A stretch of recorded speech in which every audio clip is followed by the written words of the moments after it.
இப்போ நம்ம வெறும் மிளகாத்தூளும் சிக்கன் மசாலா தூளும் போட்டுட்டோம்.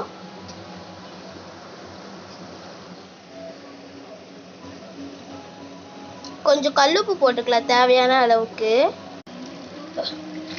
வெறும் மிளகாத்தூள் சிக்கன் மசாலா தூள் உப்புலாம் போட்டதுக்கப்புறம் இதான் ஸ்டேஜ். இப்போ நம்ம கொஞ்சம் தயிர் ஊற்றிக்கலாம்.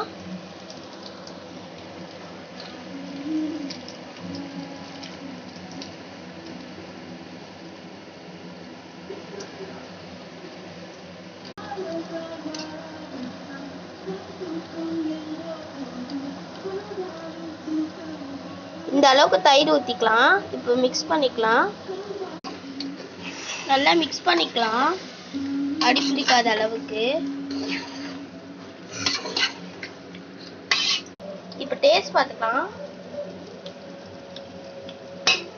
பக்காவா இருக்கு பாருங்க, எப்படி இருக்கு. இப்பயே சாப்பிடணும் போல இருக்கு. இப்போ கிரேவி ஸ்டேஜ் வந்துச்சு. இப்போ தண்ணி இழுத்துருச்சுன்னா நம்ம தண்ணி ஊற்றி அரிசி போட்டுடலாம். இப்போ இந்த டம்ளரில் நாங்கள் 1 கப் அரிசி போட்டிருக்கோம். அதில் 1.5 டம்ளர் இப்போ வைக்கணும். 1 கப் அரிசிக்கு 1.5 டம்ளர் தண்ணி வைக்கணும். இது மாதிரி எண்ணெய் மேலே மிதக்கணும். அப்போ தான் நல்லா சிக்கன் குக்கு ஆயிடுச்சுன்னு அர்த்தம். இப்போ நம்ம தண்ணி ஊற்றிக்கலாம்.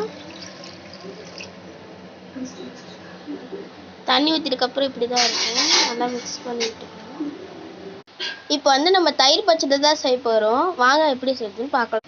இது மாதிரி பொடிசு நல்லா வெங்காயத்தை அரிஞ்சிட்டு போட்டுக்கலாம்.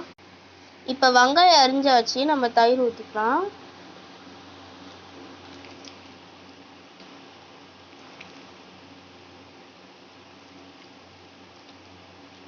ஃப்ரிட்ஜில் வச்சதுனால தயிர் ரொம்ப கட்டியாக இருக்குது. இப்போ நல்லா வெங்காயத்தில் தயிர் போட்டாச்சு. தேவையான அளவுக்கு உப்பு போட்டுக்கலாம். நம்ம இப்போ உப்பு போட்டுக்கலாம்.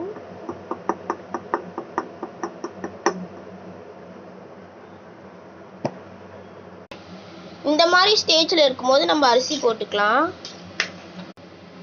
இப்போ அரிசி போட்டுக்கலாம்.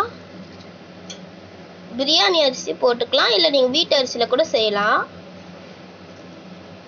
இப்போ நம்ம லெமன் போட்டுக்கலாம் கொஞ்சம்.